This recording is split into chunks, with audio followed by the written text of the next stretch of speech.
Welcome to Sobat Luther. Kembali lagi bersama Bambang Luther. Baku Haan Taam.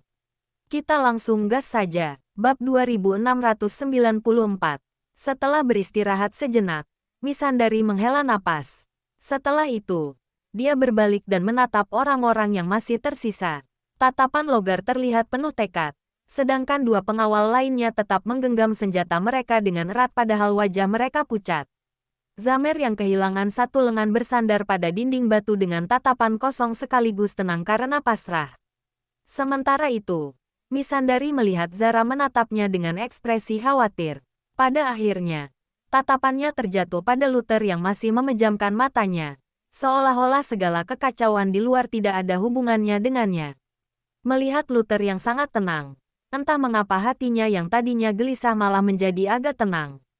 "Ayo kita pergi," kata Misandari dengan nada yang kembali dingin seperti biasanya, tetapi penuh dengan tekad. Luther membuka matanya tepat waktu, lalu menganggukkan kepala dan tidak mengatakan sepatah kata pun. Dia melangkah menuju sisi lain dari gua terlebih dahulu, sebuah lorong sempit yang mengarah ke dunia tak dikenal. Suasana di lorong itu gelap serta lembab dan sempit sampai hanya cukup untuk satu orang melewatinya dengan membungkuk. Udaranya dipenuhi bau tanah yang apak dan busuk, berbeda jauh dengan aroma segar seperti wangi cendana di gua besar sebelumnya. Semua orang masuk satu persatu dengan hati-hati, takut akan tidak sengaja memicu suatu larangan yang tidak diketahui. Setelah berjalan sekitar setengah jam, terlihat cahaya yang samar-samar di depan, disertai aroma aneh yang memadukan wangi tanah lembab dan ramuan obat yang manis. Begitu menyingkap sulur-sulur tanaman di mulut terowongan, semua orang terkejut di depan karena mereka seolah-olah masuk ke dalam sudut dunia yang telah lama dilupakan waktu. Itu adalah sebuah gua raksasa setengah alami dan setengah hasil pahatan manusia. Di langit-langit gua, terdapat banyak celah di mana cahaya matahari menembus masuk dan menerangi pemandangan di bawahnya. Sebuah ladang obat luas yang sudah lama terbengkalai, tetapi berbagai tanaman aneh yang keras kepala terus tumbuh. Samar-samar terlihat petak-petak ladang yang dibangun dari semacam batu putih yang lembut seperti giok, tetapi sebagian besar sudah runtuh dan hancur. Rumput liar tumbuh subur dan sulur tanaman menjalar di dalam ladang, menutupi susunan tanaman yang dahulu rapi. Namun, di tengah kehancuran itu, tanaman-tanaman dengan bentuk yang berbeda memancarkan cahaya lembut serta aroma obat yang samar-samar tetap hidup dengan gigi ada yang berwarna merah dengan daun menyerupai nyala api dan memancarkan hawa hangat. Ada yang berdaun biru dan diselimuti kristal es halus hingga udara di sekitarnya terasa sangat dingin. Ada pula yang berupa bunga 7 warna dan sebesar mangkuk, bergoyang dengan anggun meskipun tanpa hembusan angin. Bahkan ada yang buahnya sebesar kepalan tangan bayi dan bening serta berkilau, seolah-olah ada galaksi kecil yang berputar di dalamnya. Astaga, ini semua adalah... Melihat semua itu, tatapan Zara terlihat sangat terkejut. Dia memang tidak tahu bunga dan tanaman aneh apa itu, tetapi aura kehidupan dan energi spiritual yang kuat itu jelas tidak mungkin palsu. Bahkan kapten pengawal yang sudah berpengalaman luas seperti Logar pun hanya bisa menatap semua itu dengan mata membelalak. Dia belum pernah melihat begitu banyak tanaman spiritual yang selama ini hanya bisa didengarnya di dalam legenda. Misandari segera mendekati sebuah tanaman setinggi setengah manusia yang seluruh batangnya hijau berkilau seperti giok dan buah yang sebesar mata naga berwarna keemasan di puncaknya. Dia berkata dengan nada bersemangat, "Apa, ini Kalsedon?" Di sana yang daunnya membentuk 7 bintang dan memancarkan cahaya perak. Itu daun bintang. Semua ini adalah obat spiritual yang sudah lama punah. Setelah mengatakan itu, Misandari menatap ke sekeliling dengan perasaan yang makin terkejut. Buah api merah, teratai kristal es, anggrek ilusi. Tempat ini benar-benar sebuah gudang harta karun dari obat spiritual kuno. Misandari yang seorang putri memang sudah melihat banyak koleksi langka milik keluarga kerajaan. Tetapi kini dia tetap terkejut melihat begitu banyak obat spiritual itu. Jika semua obat spiritual ini bisa dibawa pulang, nilainya pasti tak terhitung. Namun, Luther sama sekali tidak tertarik dengan obat spiritual berharga itu. Dia melangkah perlahan-lahan di antara petak-petak ladang yang telah lama terbengkalai dan menatap tajam ke setiap sudut ladang, terutama bagian-bagian yang paling hancur. Dengan kesadaran ilahinya, dia merasakan setiap inci tanah dan setiap batang tanaman dengan saksama. Obat-obat ini memang bagus. Tapi tempat ini, ada yang nggak beres. Kata Luther yang tiba-tiba berhenti melangkah. Lalu berjongkok dan mengambil sedikit tanah dari ladang obat dengan ujung jarinya. Tanah itu tidak berwarna hitam atau coklat seperti biasanya, tetapi merah tua kusam. Tanah itu seperti sudah bercampur dengan darah yang sudah kering dan terasa hangat yang aneh saat disentuh. Luther mengangkat kepala dan menatap ke bagian terdalam dari ladang obat, di mana terdapat beberapa batu nisan yang hancur. Batu-batu nisan itu tertutup lumut yang tebal, tetapi masih bisa samar-samar terlihat aksara awan di permukaan batunya. Misandari juga memperhatikan batu-batu nisan itu. Dia menahan gejolak di hatinya. Lalu, obat-obat ini memang bagus. Tapi tempat ini, ada yang nggak beres. Kata Luther yang tiba-tiba berhenti melangkah. Lalu berjongkok dan mengambil sedikit tanah dari ladang obat dengan ujung jarinya. Tanah itu tidak berwarna hitam atau coklat seperti biasanya, tetapi merah tua kusam. Tanah itu seperti sudah bercampur dengan darah yang sudah kering dan terasa hangat yang aneh saat disentuh. Luther mengangkat kepala dan menatap ke bagian terdalam dari ladang obat, di mana terdapat beberapa batu nisan yang hancur. Batu-batu nisan itu tertutup lumut yang tebal, tetapi masih bisa samar-samar terlihat aksara awan di permukaan batunya. Misandari juga memperhatikan batu-batu nisan itu. Dia menahan gejolak di hatinya, lalu melangkah ke sisi Luther dan mencoba mengenali aksara yang terpahat di sana bersama-sama. Sebagian besar batu itu sudah rusak parah, hanya menyisakan catatan mengenai nama-nama obat spiritual, sifat-sifatnya, dan cara memanennya. Namun, saat melihat ukiran yang masih tersisa pada salah satu batu nisan besar yang hancur di bagian atasnya, ekspresi Misandari dan Luther langsung menjadi serius. Kaisar marah menebas naga berdosa di Pulau Dewata Promana. Darah naga itu meresap ke bumi, membuat semua makhluk spiritual layu.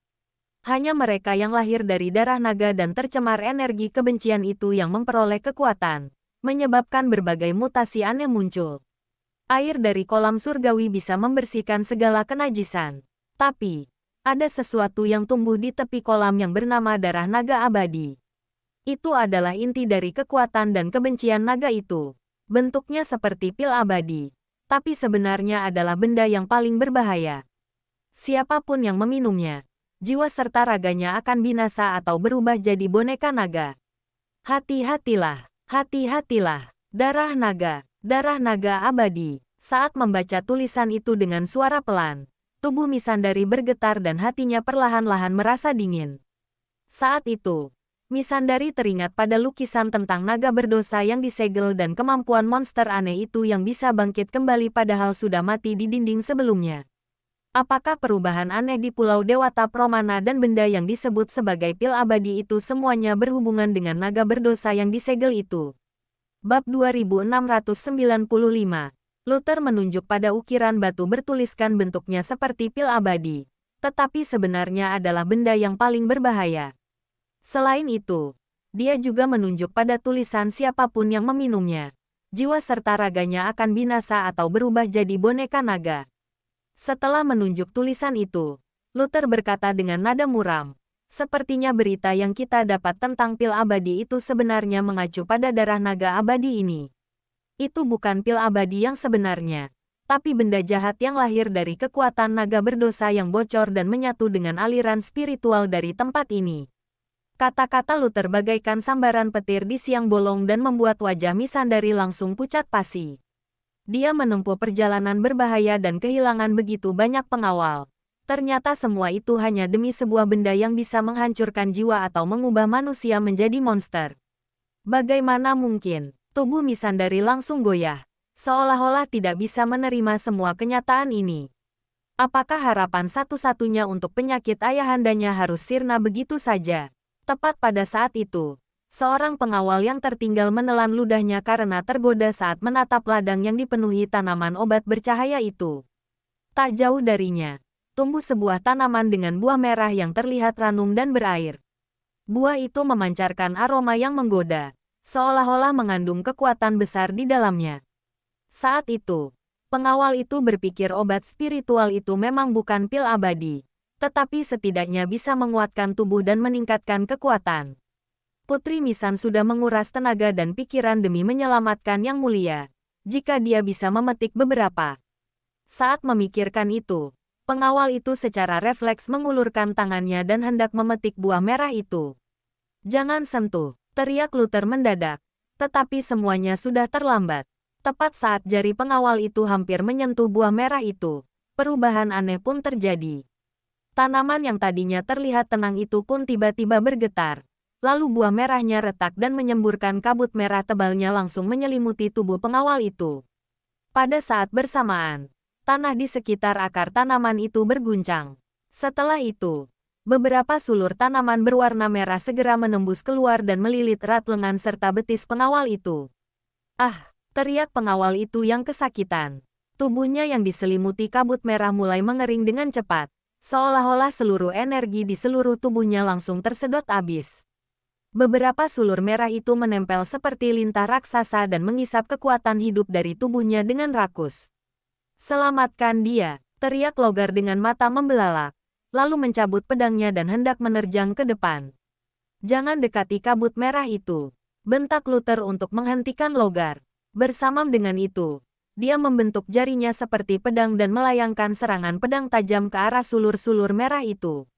Sulur-sulur itu langsung terputus. Lalu cairan merah menyembur dari bekas potongan itu dan memancarkan bau amis makin kental. Namun, pengawal itu sudah terjatuh lemas di tanah dengan mata membelalak. Meskipun sudah kehilangan nyawanya, ekspresinya masih terlihat kesakitan dan ketakutan. Tubuhnya kini sudah kering kerontang seperti sudah dijemur bertahun-tahun. Hanya tersisa kulit yang menempel di tulang. Semua itu terjadi begitu cepat, sehingga semua orang hanya bisa menatap perubahan yang begitu mendadak itu dengan tertegun. Setelah mengisap habis energi hidup pengawal itu, warna dari sulur tanaman itu terlihat makin cerah dan sulur yang terputus menyusup kembali ke dalam tanah. Buah yang retak itu pun perlahan-lahan menutup kembali, seolah-olah tidak pernah terjadi apa-apa. Ladang obat itu kembali sunyi dan obat spiritual kembali harum seperti semula. Tetapi di balik semua itu tersembunyi bahaya yang mematikan. Obat-obat spiritual ini ternyata bisa menyerap kekuatan hidup manusia, kata Zara dengan suara gemetar dan bersembunyi di belakang Misandari. Luther menatap yang tanaman yang kembali tenang itu dengan ekspresi serius, lalu mengalihkan pandangannya ke tanaman lain yang terlihat tidak berbahaya dan perlahan-lahan berkata, "Darah naga sudah meresap ke tanah ini. Jadi semua tumbuhan spiritual sampai binatang buas yang kita temui sebelumnya mengalami perubahan aneh. Mereka jadi agresif dan haus akan kekuatan. Dengan menelan energi hidup makhluk spiritual lainnya, mereka baru bisa mempertahankan kehidupan mereka yang sudah bermutasi ini." Dia menatap seluruh ladang obat yang terlihat damai itu, lalu melanjutkan dengan nada dingin. "Tempat ini bukan tanah suci, tapi ladang pembantaian yang terkutuk. Setiap obat spiritual yang terlihat berharga di sini, mungkin saja menyembunyikan ancaman yang mematikan." Melihat pengawal yang tewas mendadak itu dan ladang yang dipenuhi obat spiritual itu, hati Misandari terasa dingin. Kenyataan di balik pil abadi ternyata begitu kejam dan ladang obat ini juga penuh dengan bahaya di setiap langkahnya.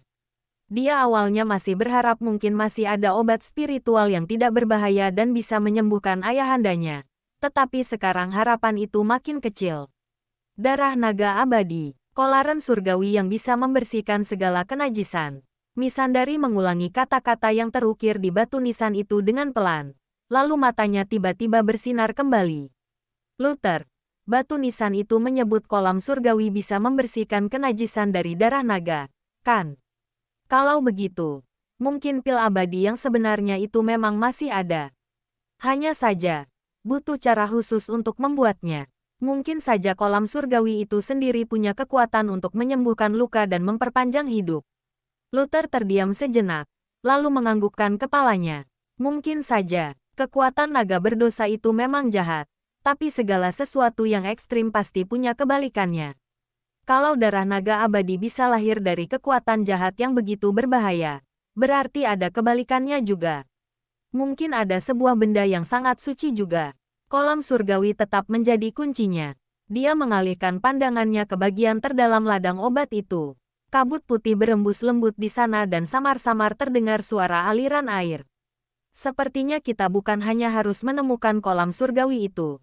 Kita juga harus bisa membedakan mana harapan kita yang sebenarnya dan mana harapan palsu yang hanya membungkus racun mematikan. Setelah itu, Luther memperingatkan, jalan selanjutnya, kita harus lebih berhati-hati. Saat menatap tubuh pengawal yang kering kerontang itu, semua orang merasa takut. Pulau Dewata Promana ini bukan hanya menguji mereka dengan binatang buas dan jurang maut, tetapi dengan godaan dan tipu daya juga. Untuk menemukan harapan hidup yang sebenarnya, mereka butuh kekuatan, kebijaksanaan, dan juga hati yang tidak mudah tertipu oleh penampakan luar. Rombongan itu kembali melangkah dan menghindari obat spiritual yang terlihat menggoda, tetapi menyembunyikan bahaya mematikan. Mereka menuju ke bagian terdalam dari ladang obat itu dengan lebih waspada, arah dari suara aliran air itu. Harapan sepertinya belum sirna sepenuhnya, tetapi jalan menuju harapan itu kini dipenuhi duri-duri yang makin aneh dan berbahaya. Bab 2696. Mereka menelusuri taman obat yang dipenuhi bahaya di setiap sudut. Setiap langkah seolah-olah menari di atas ujung pisau. Ramuan spiritual yang memancarkan kilau menggoda itu, kini di mata semua orang tak berbeda dengan iblis yang mengancam. Mereka mengikuti langkah Luther dengan hati-hati, menghindari setiap area yang menunjukkan gelombang energi tak normal. Saraf mereka menegang sampai batas. Di ujung taman obat, kabut semakin tebal dan suara gemercik air semakin jelas. Akhirnya, mereka menerobos lapisan kabut spiritual terakhir yang menghalangi pandangan. Pemandangan di depan mata membuat semua orang tertegun. Di hadapan mereka terbentang hamparan air yang luas tanpa batas. Permukaannya tenang bagai cermin, menampilkan warna biru lembut yang nyaris seperti dunia mimpi. Dari permukaan air, menguar energi spiritual yang begitu pekat hingga hampir berwujud nyata. Mengambil satu tarikan napas saja membuat tubuh terasa ringan dan nyaman. Tenaga dalam yang sebelumnya terkuras di daerah beracun perlahan pulih kembali. Di tengah perairan itu samar terlihat sebuah pulau kecil, di mana siluet paviliun dan menara tampak samar dalam kabut spiritual, seperti tempat tinggal para dewa. Kolam surgawi, ini pasti kolam surgawi, seru Zara dengan suara bergetar. Matanya bersinar penuh harap, bahkan Zamer yang selalu diam dan tampak datar pun menampakkan secercah cahaya di matanya. Namun, yang mencederai keindahan layaknya surga itu adalah bagian air di dekat tepi kolam surgawi. Air yang seharusnya biru jernih kini berubah menjadi merah tua yang aneh, seolah-olah tercampur darah. Dari air itu merembes hawa kejam dan buas, berbenturan dengan aura kedamaian di sekitarnya, menimbulkan perasaan ngeri dan terdistorsi. Tanah di tepi danau pun berwarna merah gelap, sama seperti tanah di taman obat. Bahkan tampak tanaman-tanaman aneh yang terpelintir. Semua itu berasal dari sumber kekuatan jahat yang sama, tercemar oleh darah naga. Bahkan kolam surgawi pun tak luput darinya, ucap Misandari sambil menatap air biru dan merah yang beradu di depan matanya. Hatinya terasa campur aduk, harapan ada di depan mata, tetapi tanah harapan itu sendiri telah dikotori oleh kekuatan jahat sang naga. Saat mereka masih mengamati keadaan dan mencari jalan menuju pulau di tengah, tiba-tiba terdengar suara tua yang lembut di telinga setiap orang. Kalian yang mampu menembus banyak rintangan hingga tiba di tepi kolam surgawi ini sungguh luar biasa. Semua orang terkejut dan serentak menoleh. Di atas sebongkah batu giok di tepi danau, entah sejak kapan telah duduk bersila seorang pendeta tua berjubah putih pudar. Itulah pria tua berjubah Tao yang pernah mereka temui di taman bambu sebelumnya. Dia masih mengenakan jubah lusuh yang sudah memutih karena waktu.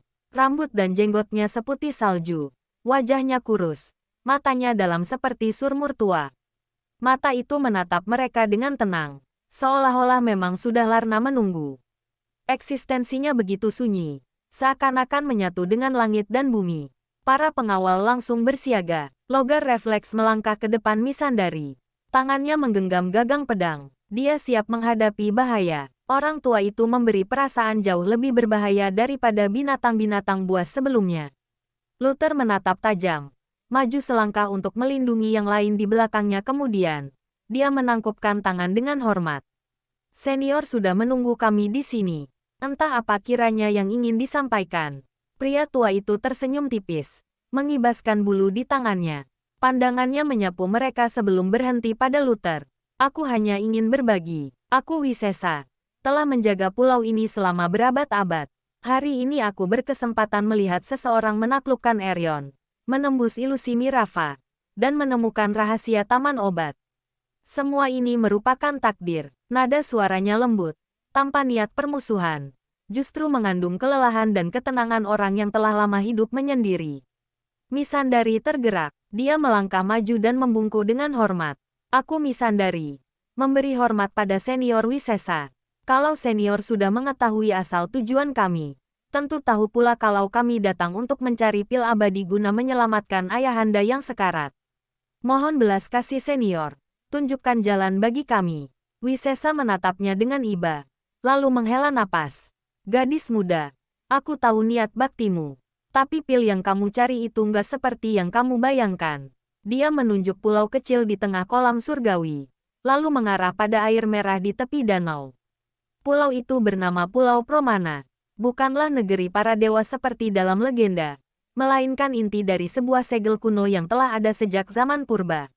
Yang disegel di dalamnya adalah naga nirvana, naga kehampaan yang ingin menelan seluruh kehidupan dunia ini.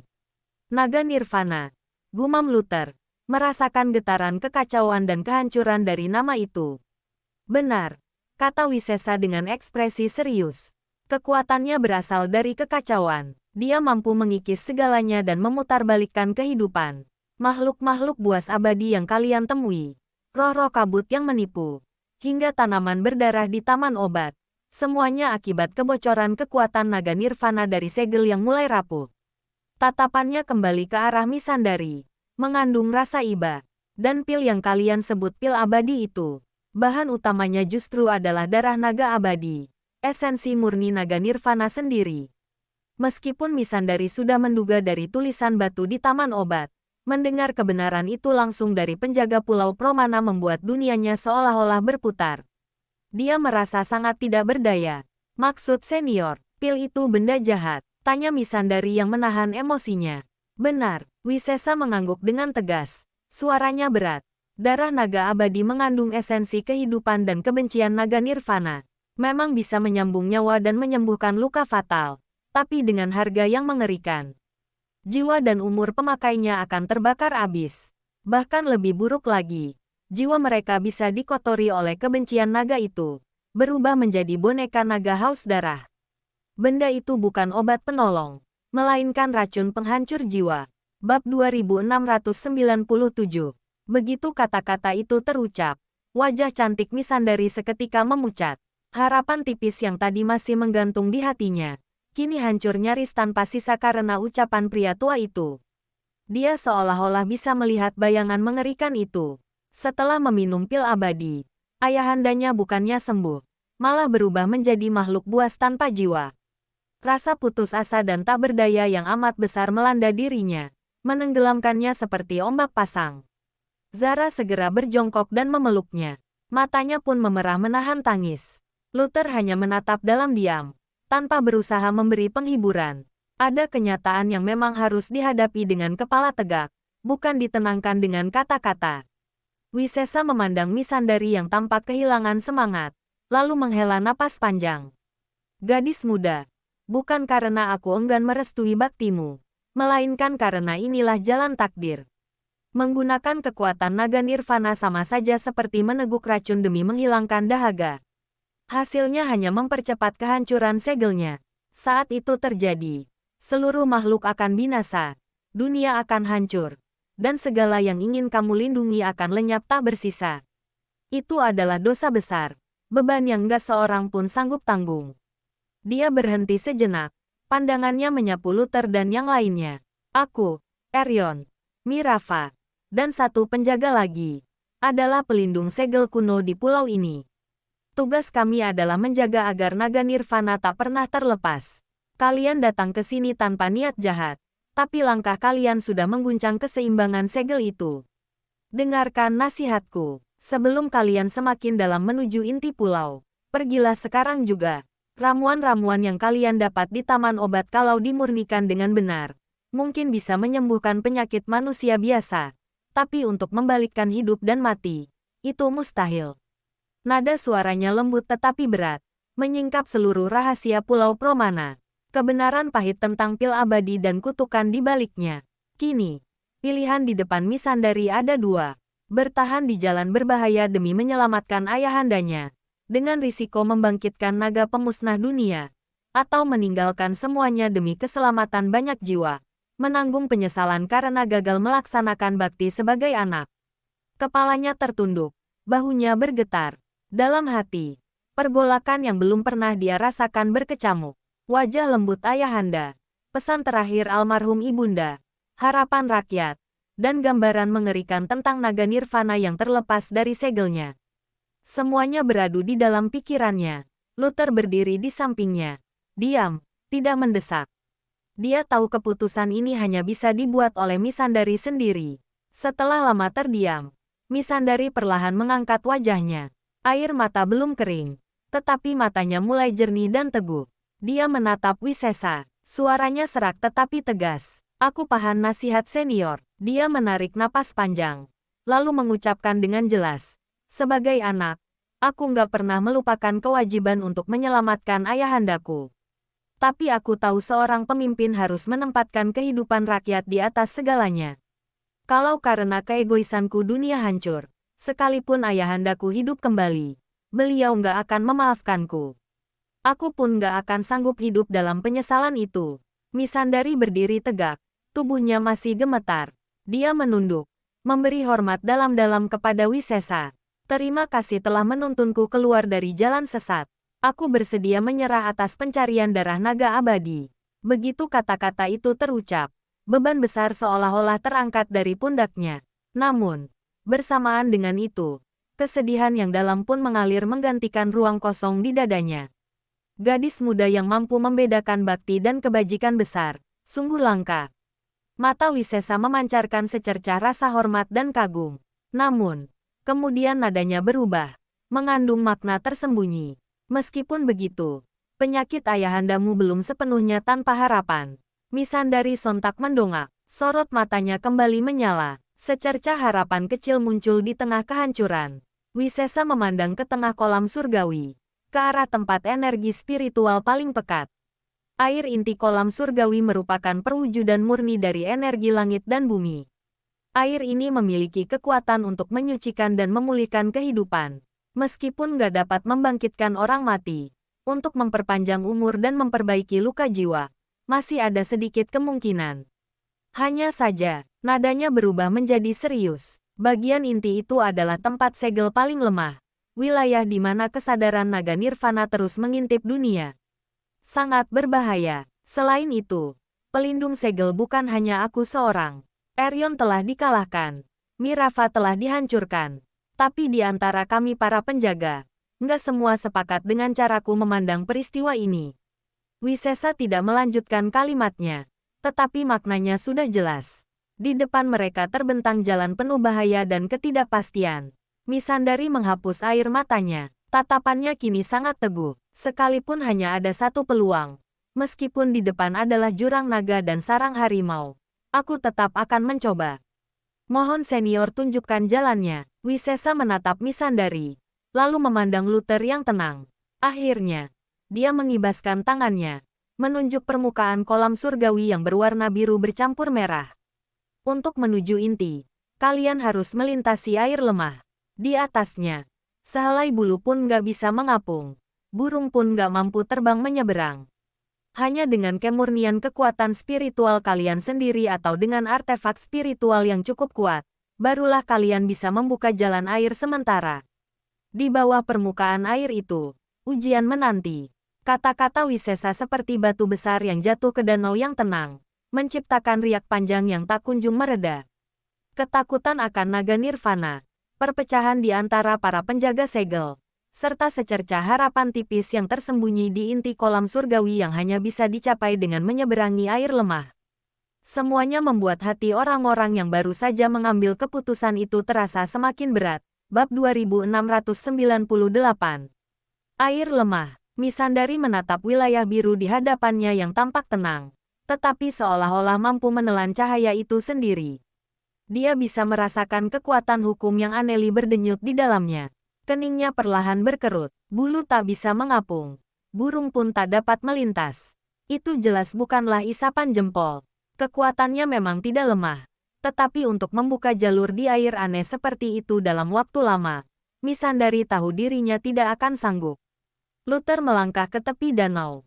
Dia berlutut, lalu mengumpulkan setitik energi sejati di ujung jari dan perlahan memasukkannya ke air. Begitu energi itu masuk, permukaan air tetap tak beriak. Sebaliknya, rasanya seperti menembus cairan kental yang sulit digerakkan. Bahkan ada kekuatan tak kasat mata yang perlahan-lahan mengikis energi tersebut. Benar, air ini mengandung hukum yang bisa membuat segala sesuatu tenggelam dan lenyap. Luther menarik jarinya. Ekspresinya tetap tenang. Segala jurus peringan tubuh nggak akan berguna di sini. Satu-satunya cara adalah membentuk penghalang dengan energi spiritual sendiri atau menggunakan artefak yang memiliki kekuatan ruang atau pemisah air. Dia menatap Misandari dan Logar, juga yang lain. Jelas, mereka tidak punya sarana seperti itu. Apa senior tahu bagaimana cara menyeberangi air ini dengan aman? Tanya Misandari dengan sungguh-sungguh kepada Wisesa. Wisesa mengibaskan bulu di tangannya, lalu menunjuk ke tepi kolam surgawi yang telah ternoda oleh hawa merah gelap. Air lemah memang berbahaya, tapi wilayahnya bukan tanpa batas. Kalau menelusuri tepi wilayah yang terkontaminasi ini, mungkin kalian akan menemukan jalan batu menuju inti kolam. Tapi, zaman telah berganti dan aura jahat naga telah lama mengikisnya. Apakah jalan itu masih utuh atau enggak? Aku pun enggak berani memastikan. Selain itu, dia terdiam sejenak. Nada suaranya berubah berat. Di sana, aura jahat naga berkumpul makhluk-makhluk yang lahir dari kekuatan itu jauh lebih buas dan licik. Kalian harus sangat berhati-hati. Itu bukanlah jalan yang mudah, tetapi tampaknya satu-satunya yang mungkin ditempuh. Tanpa pilihan lain, rombongan itu menelusuri tepi kolam surgawi. Berhati-hati menyusuri batas samar antara biru dan merah gelap yang saling bertaut. Wilayah yang tercenar darah naga itu sama sekali berbeda dengan bagian kolam yang murni. Air danau berubah menjadi keruh kemerahan, memancarkan bau amis darah bercampur belerang yang menyengat. Tanah di tepiannya hangus, penuh urat-urat merah gelap yang menonjol seperti pembuluh darah. Dari celah-celah tanah itu tumbuh tanaman aneh yang menyebarkan hawa jahat pekat. Bentuknya menakutkan, ada yang seperti cakar mencengkeram, ada pula yang meneteskan cairan kental korosif. Udara dipenuhi energi liar yang menyerang pikiran siapapun yang menghirupnya. Logar dan dua pengawal lainnya terpaksa terus mengerahkan tenaga dalam untuk menahan pengaruh itu. Wajah mereka sudah tampak pucat. Bahkan Zara pun merasa kepalanya berdenyut dan hatinya gelisah. Luther berjalan di paling depan. Di sekelilingnya terbentuk medan energi tak kasat mata. Setiap kali hawa liar menyerbu, dia memecahnya seperti ombak yang menabrak karang. Tak ada yang bisa mendekatinya. Pandangan Luther tajam. Dia bukan hanya berwaspada terhadap kemungkinan serangan, tetapi juga memperhatikan lingkungan sekitar dengan saksama. Sekitar sejam kemudian, mereka berbelok melewati deretan batu aneh bergerigi. Pemandangan yang muncul di depan membuat semua orang serempak tercengang. Itu adalah sebuah dataran rendah yang agak lapang, tepat di sisi danau merah gelap. Di tengahnya berdiri sebuah altar kuno yang dibangun dari batu hitam besar setinggi kira-kira 2 meter. Altar itu berbentuk bundar. Permukaannya dipenuhi ukiran simbol-simbol berliku aneh. Itu adalah aksara zaman kuno yang penuh aura jahat. Bentuknya seperti ular dan cacing yang menggeliat. Menatapnya terlalu lama bisa membuat kepala pusing. Di sekeliling altar berdiri beberapa pilar batu yang sudah patah, dengan rantai berkarat menggantung di atasnya. Namun, yang paling mengerikan adalah noda darah kering yang memenuhi altar dan tanah di sekitarnya. Noda itu telah berubah warna menjadi coklat gelap, seolah-olah ribuan jiwa telah ditumpahkan di sana. Bau amis dan aura membunuh begitu kuat hingga hampir terasa padat di udara, berpadu dengan hawa jahat darah naga dari danau, membuat seluruh kawasan itu terasa beku dan menyesakkan. Di bawah altar, berserakan benda-benda yang tampak masih baru seperti pedang-pedang yang sudah patah. Itu bukan senjata standar milik para pengawal Misandari. Masih ada potongan kain pakaian yang robek, bahkan beberapa jasad yang belum sepenuhnya membusuk. Dari posisi tubuh-tubuh itu, Terlihat jelas bahwa mereka mati dalam penderitaan hebat, mereka diikat kuat di atas altar sebelum nyawanya direnggut. Ini suara Zara bergetar. Wajahnya pucat pasi. Misandari pun terkejut. Dia menahan rasa mual. Lalu memeriksa lebih dekat. Potongan pakaian di tubuh itu berbeda-beda. Ada yang seperti pejuang dari daratan tengah. Ada pula yang berasal dari bangsa lain jelas. Mereka bukan dari kelompok yang sama. Di sisi salah satu jasad, tergeletak urbuah lempeng perunggu kecil sebesar setengah telapak tangan. Tepinya hangus. Dukor simbol seperti bayangan roh yang melengking dalam kobaran. Bab 2699. Luther berjalan menuju tepi altar, mengabaikan aura dendam yang pekat di sekitarnya. Dia membungkuk dan memungut token perunggu itu, lalu menyentuh pola aneh di atasnya dengan tatapan dingin. Bukan cuma satu kelompok, dilihat dari perbedaan bercak darah yang baru dengan lama dan bentuk benda-benda peninggalan ini. Setidaknya ada 3 atau lebih kelompok berbeda dalam puluhan tahun ini yang melakukan ritual pengorbanan darah di sini, kata Luther. Setelah itu, Luther melangkah ke arah salah satu mayat yang masih relatif utuh. Saat memeriksa kerangka itu, dia menyadari tulang dada Ria berwarna emas gelap yang tidak wajar dan penuh dengan retakan halus. Orang ini kultivasinya nggak lemah. Saat masih hidup dia setidaknya seorang ahli tingkat master, tapi penyebab kematiannya, sepertinya darah dan jiwanya disedot habis oleh kekuatan tertentu secara paksa. Bahkan spiritual di dalam tulangnya pun ikut terkuras. Kata Luther lagi. Ritual pengorbanan darah ini untuk berkomunikasi atau untuk melemahkan naga nirvana? Tanya Misandari sambil mengernyitkan alisnya. Misandari teringat dengan ucapan Wisesa bahwa segel itu sudah tua dan kekuatannya mulai bocor. Jika ada orang yang sengaja menggunakan ritual pengorbanan darah untuk berkomunikasi dengan naga nirvana atau memanfaatkan energi negatif dari ritual itu untuk menerobos segel itu, mungkin saja, jawab Luther sambil berdiri. Setelah menatap ke seluruh altar, tatapannya akhirnya berhenti pada bagian tengah altar yang terdapat sebuah cekung yang sepertinya dirancang untuk menampung persembahan. Bagian dalam cekung itu terlihat halus dan ada sisa bau amis darah yang pekat serta energi aneh yang samar-samar memancarkan aura menggoda dan menghancurkan. Ritual pengorbanan darah seperti ini bukan hanya bisa mengganggu segel, tapi mungkin bisa jadi sumber nutrisi berupa energi kehidupan dan rasa dendam yang dibutuhkan naga nirvana juga, lanjut Luther. Penemuan itu membuat hati semua orang tenggelam dalam keheningan. Ternyata krisis di Pulau Dewata Promana bukan hanya berasal dari segel yang mulai melemah secara alami atau makhluk jahat yang tumbuh di pulau itu, tetapi ulah pihak luar yang sengaja melakukan aksi berbahaya juga. Siapa yang melakukannya? Apa tujuan mereka? Tanya Misandari yang merasakan hawa dingin. Kelompok yang mampu menemukan Pulau Dewata Promana sampai mendirikan altar pengorbanan darah dan melaksanakan ritual yang begitu keji. Jelas sekali itu bukan kelompok biasa. Tujuannya belum jelas.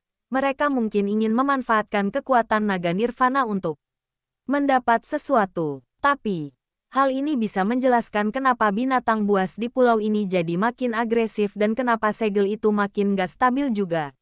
Ritual pengorbanan darah yang terus berlanjut itu seperti mengetuk bendungan yang sudah penuh retakan dan akhirnya bisa runtuh kapanpun. Jelas Luther.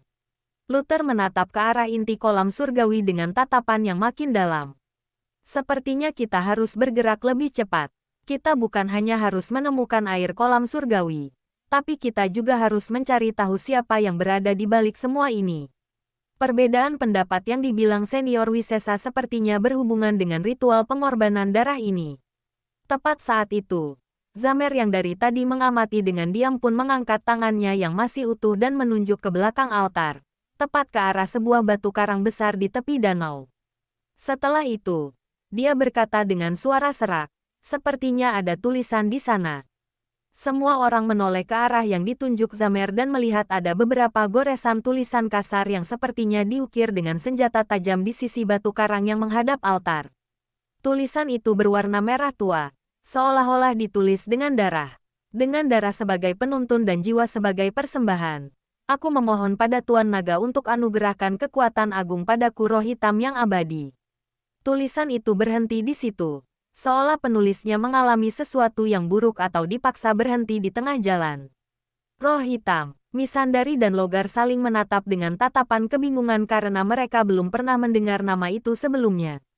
Luther diam-diam mengingat nama dan simbol aneh itu. Dia merasa roh hitam ini memiliki hubungan erat dengan altar pengorbanan darah dan kekuatan misterius, serta berniat melakukan sesuatu terhadap naga nirvana. Penemuan altar pengorbanan darah itu seperti awan kelabu yang menyelimuti hati semua orang. Jalan di depan yang tadinya sudah penuh dengan bahaya pun terasa makin misterius dan menekan. "Ayo, kita lanjut cari jalan batu," kata Luther sambil menekan gejolak pikirannya. Setelah itu, dia berbalik terlebih dahulu dan meninggalkan tempat yang dipenuhi darah dan aura dendam itu. Kelompok itu pun mengikuti Luther dengan diam. Suasana di antara mereka terasa lebih serius dari sebelumnya karena mereka menyadari waktu mereka mungkin sudah tidak lama lagi. Luther dan kelompok itu terus menelusuri tepi danau. Setelah berjalan lebih dari 1 mil, mereka akhirnya menemukan sebuah jalur sempit yang tersembunyi di balik rumput-rumput air aneh yang bau. Jalur itu terbuat dari batu giok putih yang memantulkan cahaya berwarna merah tua samar-samar di air danau. Seolah-olah menuju harapan yang tak dikenal. Begitu semua orang melangkah di atas jalur itu, mereka bisa merasakan gelombang kekuatan spiritual yang samar-samar merambat dari bawah kaki mereka. Kekuatan itulah yang menahan daya tenggelam dan pelarut dari air di sana. Namun, jalan di jalur itu sempit dan licin. Hanya cukup bagi 1 orang untuk melangkah dengan hati-hati. Air danau berwarna merah tua di kedua sisi itu memancarkan bau amis darah dan aura dendam, sehingga semua orang tidak berani kehilangan konsentrasi. Misandari yang berada di belakang Luther berjalan dengan penuh waspada, tetapi pikirannya malah terus bergolak. Penemuan altar pengorbanan darah itu bagaikan awan hitam besar yang menutupi hatinya. Selain bahaya alami yang sudah mengancam di pulau ini, ternyata masih ada kekuatan jahat yang bersembunyi dalam bayangan dan sedang menunggu waktu untuk bangkit. Pikiran itu membuat Misandari yang tadinya masih memiliki sedikit harapan untuk menyembuhkan penyakit ayahandanya pun kini merasa makin muram dan gelisah. Logar dan 2 pengawal lainnya berjalan di bagian belakang dengan sangat waspada. Mereka bukan hanya harus menjaga keseimbangan di atas jalan batu itu, yang licin, tetapi harus tetap siaga terhadap setiap riak mencurigakan juga dari kedua sisi danau. Zamer yang kehilangan 1 lengan dipapas Zara dan berjalan di tengah barisan. Wajahnya terlihat makin pucat dan napasnya juga makin terengah-engah saat aura jahat di sekeliling terasa makin pekat. Begitu sampai di pertengahan jalan, kelompok itu menyadari mereka tidak bisa melihat ujung depan dan belakang lagi. Saat mereka benar-benar berada di tengah wilayah air yang aneh, perubahan pun tiba-tiba terjadi, bersambung.